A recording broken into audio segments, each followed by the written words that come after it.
ठंड का नाश्ता। हाय रे, ये नल से आता बर्फीला पानी, सब्जी धोने में मेरी तो उंगलियां ही जम गई। अरे बहू जल्दी हीटर ऑन कर, ऐसा लग रहा है मेरी उंगलियां ही कट जाएंगी। देखा माँ जी, आपने तो बस सब्जी ही धोई इस बर्फीले पानी में। मुझे तो दिन भर काम करना पड़ता है। मेरे बारे में सोचा है कभी आपने? कभी कभी तो मन करता है सर्दियों में घर छोड़कर कहीं भाग जाऊं। कम से कम इस काम के टॉर्चर से तो मुक्ति मिलेगी। बिल्कुल ठीक कह रही है बेटा तू। अरे ऐसी ठंड में तो मन करता है बस रजाई ओढ़कर चुपचाप अपने कमरे में पड़े रहो, ना खाना बनाओ ना किसी को खिलाओ। इस सर्दी में तो जो बिस्तर से उठने की बात करे ना वो दुश्मन सा नजर आता है।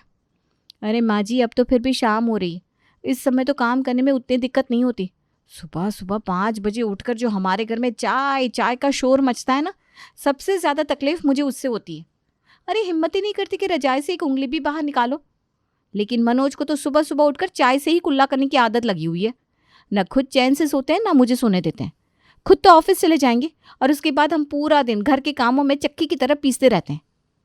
माँ जी, वैसे औरतों की ना अपनी कोई चॉइस ही नहीं होती, बस सारी जिंदगी दूसरों के हिसाब से काम करते रहो। अरे बेटा, औरत को अपनी वैल्यू करवानी पड़ती है, ऐसे काम नहीं चलेगा। मैं तो कहती हूँ कल से कोई ज़रूरत ही नहीं है सुबह 5 बजे उठने की। जिसको सुबह सुबह उठकर चाय पीने का ज़्यादा शौक हो वो खुद हाथ पैर हिलाए और चाय बनाए। अगले दिन, अरे भाई आज तो बहुत ठंड है। ठंड के मारे हाथ पैर बिल्कुल सुन पड़े जा रहे हैं, काम ही नहीं कर रहे। मनोज की अम्मा कहाँ हो? एक कप गर्मा गर्म चाय तो पिला दो, तो शरीर में कुछ गर्मी आए। मनोज की अम्मा चिल्लाना बंद करो। ठंड क्या सिर्फ आपको लग रही है? मुझे ठंड नहीं लगती क्या? बात तो ऐसे कर रहे जैसे सिर्फ ये अकेले बूढ़े हुए हैं। हम तो आज भी 16 बरस के हैं ना। अरे जैसे आपकी बूढ़ी हड्डियां ठंड में अकड़ी जा रही है ना, मुझे भी उतनी ही ठंड लग रही है। इतनी ठंड में मुझसे नहीं होगा सुबह सुबह उठकर चाय बनाना। अभी चाय बनेगी तो साहब को थोड़ी देर बाद मनपसंद नाश्ता चाहिए होगा। यहाँ रजाई से निकला नहीं जा रहा और इन्हें सवेरे सवेरे 5 बजे चाय चाहिए। लो, लगता है सबसे ज़्यादा ठंड इन्हें ही लगी हुई है। अरे एक कप चाय बनाने में ऐसी कौन सी मेहनत लग जाती है?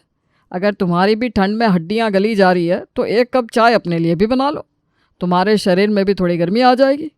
अब बहानेबाजी छोड़ो और उठकर एक कप चाय बना दो। एक बार की बात समझ में नहीं आती क्या आपको?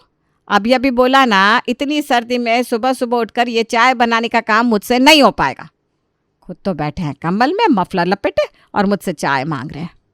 अच्छा चलो ठीक है, तुमसे नहीं होता तो अपनी बहू से क्या करे बनवा दो, लेकिन एक कप चाय बनवाओ तो सही। ऐसा है कि सवेरे सवेरे ना मेरा दिमाग खराब मत करिए। कौन से डॉक्टर ने कहा है कि सुबह 5 बजे उठना ज़रूरी है? ऐसी कड़कड़ाती ठंड पड़ रही है, पड़े रहिए ना चुपचाप रजाई ओढ़कर। हद हो गई भाई। आदमी दिन भर बाहर जाकर काम करे और घर में औरतों से एक कप चाय बनाने को कहे तो उसमें भी 4 बातें सुने, वो अलग। पत्नी की बात सुनकर बेचारा मनोहर एक बार फिर से अपनी चाय पीने की इच्छा को मन में दबाकर चुपचाप रजाई में लेट जाता है। सवेरे 7 बजे।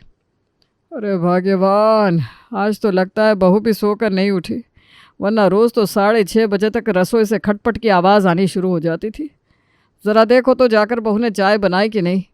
अरे आग लगे आपकी चाय में, सुबह 5 बजे से चाय चाय कर रहे हैं आप।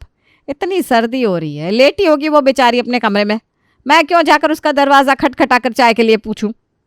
तुम रहने तो, तुमसे कुछ ना हो पाएगा। मैं ही जाता हूँ, मनोज से पूछता हूँ। कुछ देर बाद मनोहर अपने कमरे से निकलकर बाहर आता है तो देखता है कि मनोज हॉल में हीटर के सामने बैठा हुआ हीटर पर हाथ सेक रहा है। अरे मनोज बेटा, उठ गया तू? क्या बात है, आज बहू नज़र नहीं आ रही। मैं कब से इंतज़ार कर रहा हूँ कि बहू उठे तो एक कप चाय बनाकर पिलाए।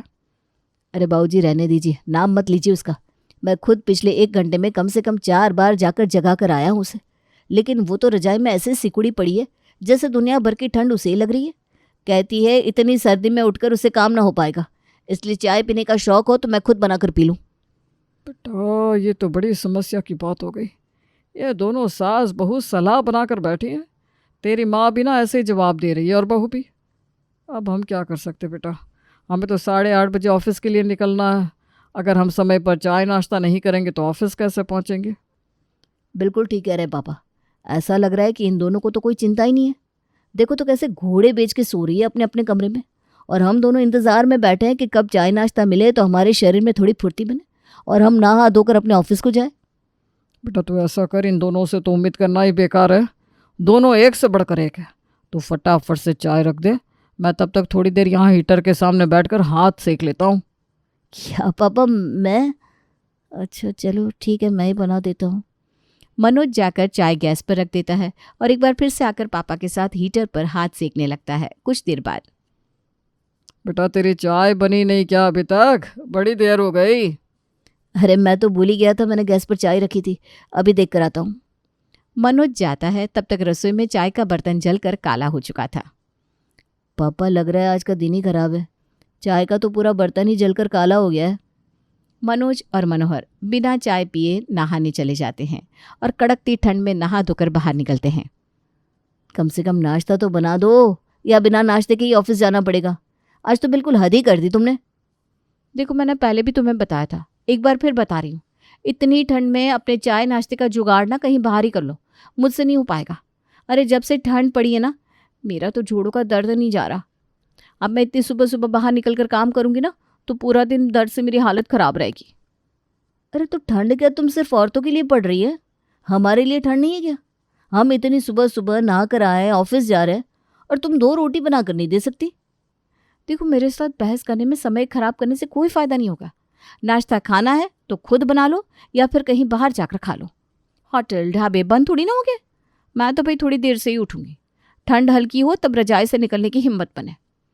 दोनों बाप बेटे अपनी पत्नियों की कामचोरी से बहुत परेशान थे। एक तो पहले ही ठंड ने सितम कर रखा था, ऊपर से उनकी पत्नियों के निकम्मेपन ने उनकी कमर तोड़ दी थी। सो अलग। सुबह 10 बजे। माँ जी चलिए ना, हम लोग भी उठकर अब कुछ चाय नाश्ता कर लेते हैं। जब तक 10 नहीं बजती मेरी तो रजाई से निकलने की हिम्मत ही नहीं होती। बिल्कुल ठीक कह रही है बेटा तू। सर्दियों में तो 10 बजे से पहले कोई उठने के बारे में बात करे ना तो वैसे ही दिमाग गर्म हो जाता है। जा चाय बना ले और ज़रा टीवी तो ऑन कर। देख तो सही ये मौसम कब तक सही होने वाला है भाई। हम तो बिल्कुल परेशान हो गए इस ठंड से। सास की बात सुनकर बहू रूपा टीवी ऑन कर देती है और उसी के साथ रसोई में जाकर चाय बनाने लगती है। माँ जी, बड़ी हिम्मत करके रजाई छोड़कर मैं चाय रख कर आई हूँ। अब देखिए मैं रजाई में बैठ गई, गर्माहट में ना तो बड़ा अच्छा लग रहा है। अब उठकर चाय छान कर लाने का काम आप कर दीजिए ना। अब सर्दी में ना सास बहू वाली कोई अकड़ तो चलेगी नहीं, मिलकर काम करेंगे तो ही ठीक है। वरना सोच लीजिए मुझे ठंड लग गई और मैंने बिस्तर पकड़ लिया ना तो पूरा काम आपको ही करना पड़ेगा। अरे तुम मुझे डरा मत, इस सर्दी में तो ठंडे पानी में हाथ डालने के बारे में सोचकर ही मुझे तो चक्कर आने लगते हैं। बहू टीवी में न्यूज़ लगाती है। मौसम विभाग का ऐसा अनुमान है कि आने वाले 10 दिनों में भयंकर शीतलहर चलने की संभावना है। दोपहर में धूप नहीं खिलेगी और पारा 3 डिग्री तक चला जाएगा। ऐसे में बड़े बुजुर्गों और बच्चों को खास तौर पर अपना ख्याल रखने की सलाह दी जाती है। देख रही है माँ जी आप, अभी तो अगले 10 दिनों में और भी ठंड पड़ने वाली है। हे भगवान, मेरी तो अभी हड्डियाँ गली जा रही हैं। अगर धूप भी नहीं निकलेगी तो पता नहीं क्या होगा। अगले दिन सुबह फिर से दोनों सास बहू चाय नाश्ता बनाने से इनकार कर देती है। तीसरा दिन है तुम दोनों सास बहू सुबह उठकर चाय नाश्ता बनाने के लिए तैयार नहीं हो रही हो। मैं कहता हूँ आखिर कब तक चलता रहेगा ये सब? अगर 2 महीने तक ऐसे ही ठंड पड़ती रहेगी तो 2 महीना हमारे घर में चाय नाश्ता नहीं बनेगा क्या? लगता है इन्हें हमारी बात समझ में नहीं आने वाली। ऐसा करते हैं, काम वाली रख लेते हैं, वही सुबह आकर चाय नाश्ता खाना वाना बना जाया करेगी। हम दोनों की भी जान छूटेगी और इन दोनों बाप बेटे की जिद से भी छुटकारा मिल जाएगा। ये आइडिया बहुत अच्छा दिया माँ जी आपने। मैं उस कम्मो को बुलवाती हूँ। शाम के समय काम वाली कम्मो सुनहरी की यहाँ सोफे पर बैठी आंखें मटका मटका कर बातें कर रही थी। हाँ तो बोलो मेम साहब, क्या क्या करवाने का है? देख, सुबह का चाय नाश्ता और दोपहर का खाना सब बनवाना है। हाँ तो मेम साहब हो जाएगा ना। आप बस ये बताओ आपको कौन सा स्लॉट बुक करने का है? स्लॉट? ये कौन से तरीके की काम वाली है भाई तू? मेम साहब, ठंड में तो ऐसा ही चलता है, टाइम स्लॉट के हिसाब से बुकिंग चलती है। आप ही बोलो आपको कितने बजे काम करवाना है? माँ जी, 8:30 बजे तक तो बाबूजी और मनोज ऑफिस के लिए निकल भी जाते हैं। हम लोग इसको 6 से 8 में बुलाते हैं। टाइम से चाय नाश्ता बन जाएगा तो हमारे घर की लड़ाई भी ख़त्म हो जाएगी। हाँ, तू ऐसा कर, 6 से 8 हमारे यहाँ बुक कर दे। ठीक है मेम साहब, मैं ठीक 6 बजे आएगी। आपका ना 6 बजे के हिसाब से 15,000 1 महीने का होगा। हे राम, क्या बात कर रही है? 15,000 एक टाइम के खाने का कौन देता है? तेरा दिमाग तो ठीक है? देखो मेम साहब, 8 से 10 बजे का 10,000, 10 से 12 का 8,000। आप देख लो, आपको जितने बजे खाना बनवाने का है मैं उतने बजे आ जाएगी, मेरे को कोई दिक्कत नहीं है। अरे तूने हमें पागल समझ कर रखा है क्या? ये बता, ये 6 से 8 बजे वाले टाइम के पैसे इतने ज़्यादा क्यों? ठंड क्या सिर्फ आप बड़े लोगों को लगती है? हम क्या लोहे से बने हुए हैं? अब इतनी सर्दी में सुबह सुबह अपने घर से उठकर आपके घर आएगी मैं, बर्फीले मौसम में काम करेगी मैं, तो एक्स्ट्रा चार्ज तो देना पड़ेगा ना। आपको जमता है तो बोलो, वरना 402 नंबर वालों ने भी बुलाया है मेरे को, और उनको भी ना यही टाइम स्लॉट मांगता है। आप मना करोगे तो मैं ये स्लॉट उनके लिए बुक कर देगी, फिर बाद में नहीं बोलने का कम्मों ने काम करने के लिए मना कर दिया। वैसे मम्मी जी, बात तो इस कम्मों की ठीक ही है। अरे इस कपकपाती ठंड में अपनी सेहत की चिंता करे या पैसों की? अरे दे देते ना इसको 15,000। अच्छा चल ठीक है, ले ले तू 15,000, लेकिन देख खाना नाश्ता सब एकदम चकाचक बनना चाहिए। यह नहीं कि तू खाना भी ढंग से नहीं बना रही। मीम साहब, कम्मों के हाथ का नाश्ता ना उंगलियां चाट चाट कर खाते हैं लोग। आप एकदम ही चिंता मत करो, साहिब लोग एकदम खुश रहेगा मेरे हाथ के खाने से। मैं सब समझ रही है। सुबह सुबह सबके घर में ना ये मर्द लोग चिक चिक करके औरतों का दिमाग खराब करता है। आप ये समझ लो, आज से आपके घर की चिक चिक एकदम खत्म। मैं ऐसा नाश्ता बनाकर खिलाएगी ना, सब लोग एकदम उंगलियां चाटते रह जाएंगी। अच्छा चल ठीक है, तू कल से आ जाना। हाँ ओ मीम साहिब, मेरे को 6 महीने का एडवांस देने का, तब कम्मो आपके यहाँ काम करेगी। अरे 6 महीने का एडवांस कौन देता है काम वाली को? तू मेरा पैसा लेकर भाग गई तो? मीम साहिब, कम्मो का अपना एक स्टेटस है। 15,000 के काम के लिए मैं ये एरिया छोड़कर भागेगी क्या? आपको पता भी है महीने का कितना कमाती है मैं। अच्छा चलो ठीक है, अब 3 महीने का एडवांस दे दो। वैसे भी शक्ल से गरीब टाइप का लग रहे हो आप। मेरे को तो ऐसा लग रहा है कि 90,000 एक साथ देखा भी नहीं होगा आपने कभी, है ना? देख तो ले रूपा, कैसे कैंची की तरह जुबान चल रही है इसकी। हम इसे गरीब नजर आ रहे हैं। तो ऐसा कर 90,000 निकाल कर मुंह पर मार इस कमबख्त के। 6 महीने का एडवांस लेने के बाद कम्मो सुनहरी के यहाँ खाना बनाने के लिए तैयार हो गई थी। कम्मो को काम पर रखने के बाद दोनों सास बहू मन ही मन बहुत इतरा रही थी, क्योंकि उनका रोज सुबह का नाश्ता बनाने का टेंशन खत्म हो गया था।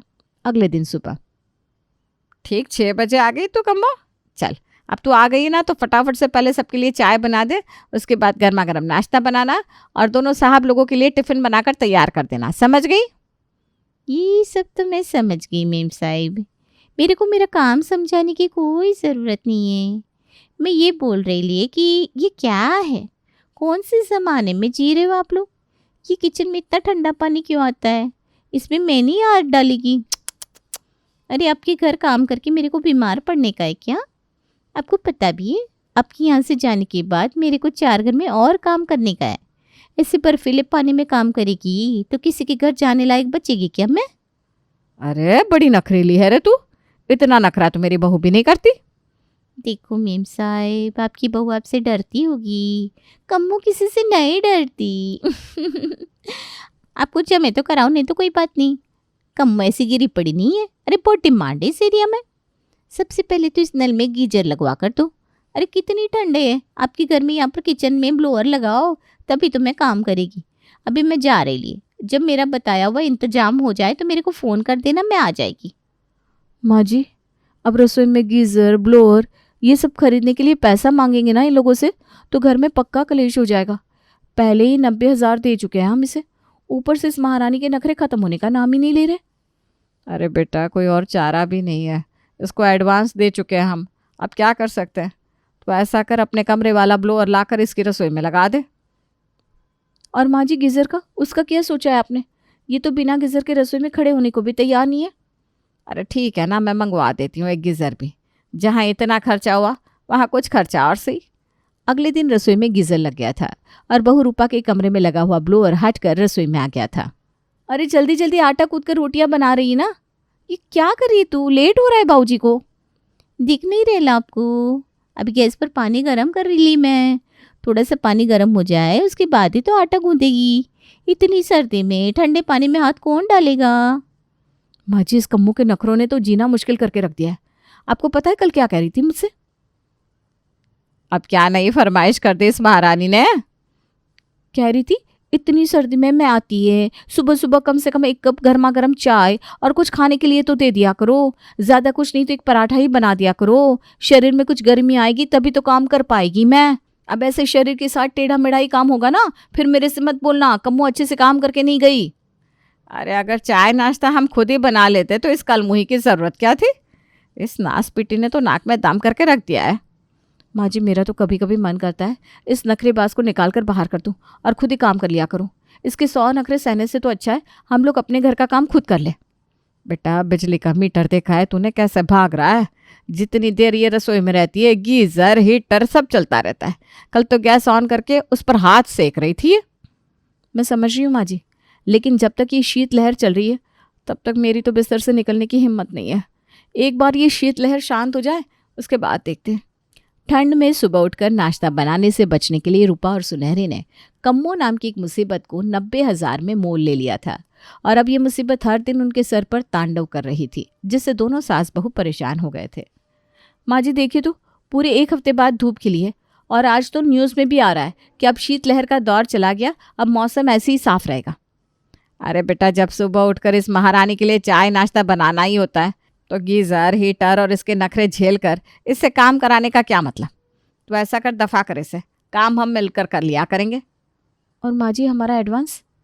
अरे भूल जा अपने एडवांस को, 6 महीने में हमारा दिवाला निकाल देगी ये। तेल मसाले सब पानी की तरह बहा रही है, पूरे महीने का बजट हिला कर रख दिया इसने। देख बेटा मैं तेरी मदद कर दिया करूँगी रसोई में, लेकिन अब इस कम्मों को नहीं झेला जाएगा मुझसे। और अंत में ठंड के नाश्ते की मारी दोनों सास बहू अपना सर पीटते हुए एक बार फिर से रसोई में जाकर खाना बनाने लगते हैं।